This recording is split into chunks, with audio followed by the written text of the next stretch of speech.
Ladies and gentlemen, it is finally time. Super Bowl weekend is officially here, and the big game is kicking off tomorrow between the Philadelphia Eagles and the Kansas City Chiefs.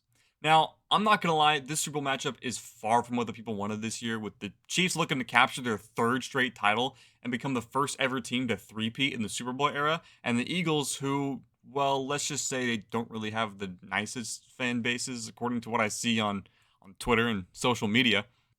This is also another Super Bowl rematch from Super Bowl 57 just 2 seasons ago, where the Chiefs came out on top 38-35, which is a little annoying as I'm the kind of guy that likes variety in big championships like this, especially in games like the Super Bowl or the World Series, because it gets a little boring seeing the same 2 or 3 teams make it every year. That's just me though.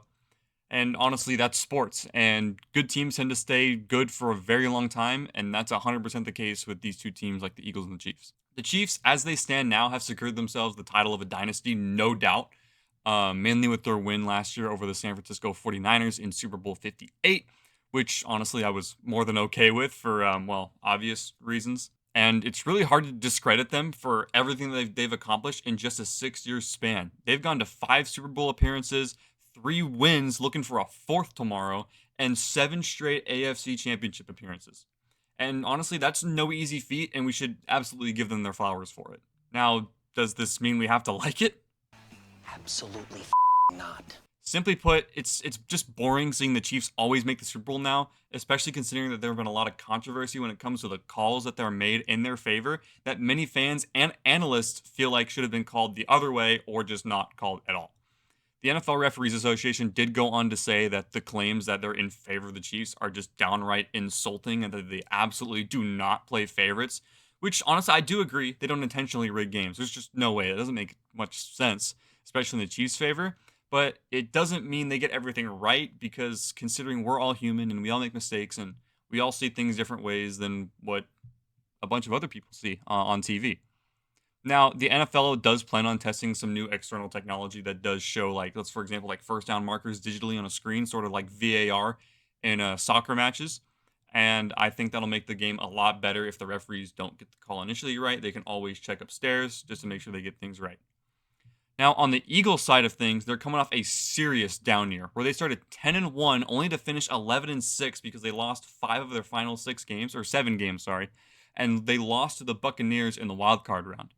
Then they surged back like none other this year with the big time help with key signings like Saquon Barkley, finishing with a record of 14-3, winning the NFC East division and then the NFC as a whole, marking their 5th Super Bowl appearance in franchise history and 2nd in 3 years. They are hoping to get the job done tomorrow and get their get back on the Chiefs and win their 2nd Super Bowl in franchise history. Alright, so enough about the sort of history behind this game. Let's predict what I think could actually happen during this game and then pick a winner. At face value, the Chiefs are clear favorites to win this game, being favored by 1.5 points, but that's not to say that it's going to be easy for them. If the Chiefs are able to stuff Saquon Barkley, which I hope they don't, and I hope he goes off because I put the over on yards for Saquon Barkley, then they'll be forcing Jalen Hurts to throw the ball a ton and try to force him into making mistakes. Then with the offense on the field, Patrick Mahomes needs to focus on his playmakers such as DeAndre Hopkins, Travis Kelce, Xavier Worthy, and Isaiah Pacheco, just to name a few, to help him drive down the field and then eventually score. Speaking of taking Saquon on the over, if you guys want to tail me on my bet, I did place a parlay on Underdog Fantasy. As I was writing the script for this video, you guys do not have to tell me whatsoever because, spending money and gambling is risky. But, yeah, it'd be fun for you guys to do. I'm not sponsored. I just, happen to be using Underdog Fantasy for this. So, yeah, good luck if you decide to tell me. And, it'll be fun. If the Eagles want to win this game as the underdog, they're going to need to have a very healthy balance of running and passing. The Eagles on offense have plenty of playmakers like Saquon Barkley, A.J. Brown, Devontae Smith, and Dallas Goedert, just to name a few. Jalen Hurts also needs to be able to take the ball himself and run whenever he needs to, which does require some good offensive line play, which I'm pretty sure has been just fine for the Eagles this year. I haven't seen any glaring issues with that. And on defense, they need to keep everyone on the Chiefs offense, and I mean everybody, in check. Because if you miss your assignment on any one of those Chiefs receivers or even running backs, they're going to make you pay for it big time, whether it be big plays or even touchdowns.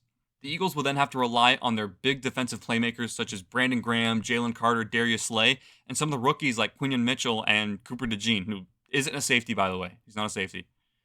If this game's going to be anything like it was when these last two teams matched up in the big game, we're in for an absolute classic. Although it's two teams not many people really wanted to make the Super Bowl this year, it's going to be very fun nonetheless. With that being said, I think this game will be decided by less than 5 points. So I'm going to go with what I consider to be America's team for this game, and I'm going to take the Philadelphia Eagles to become the Super Bowl 59 champions with a final score of 28-24. This then concludes the 2024-2025 NFL season, and I believe that we are ending it off on another great Super Bowl. I would like to thank you guys all for joining me every week for these videos when I started doing them back in December, as I try to make a video every week for you guys, whether it be quick sports discussions, vlogs, wink wink, and reactions, among other things. There are a few other things that I do want to try out on this channel, and I hope you guys will come along with me. We'll see within the next couple of weeks or so, see how things play out. And if you're new here, please consider subscribing, as that would be a great deal of support as we try to reach 200 subscribers. I don't really have a time frame for it, just, we're just trying to hit it now. And leave a like as well, because honestly, anything is greatly appreciated. And with that, I think that's going to do it for this one, guys. Looking forward to baseball season now that that's coming up, and I couldn't be more excited. So once again, thank you all so much for watching, and I will see you all in the next one.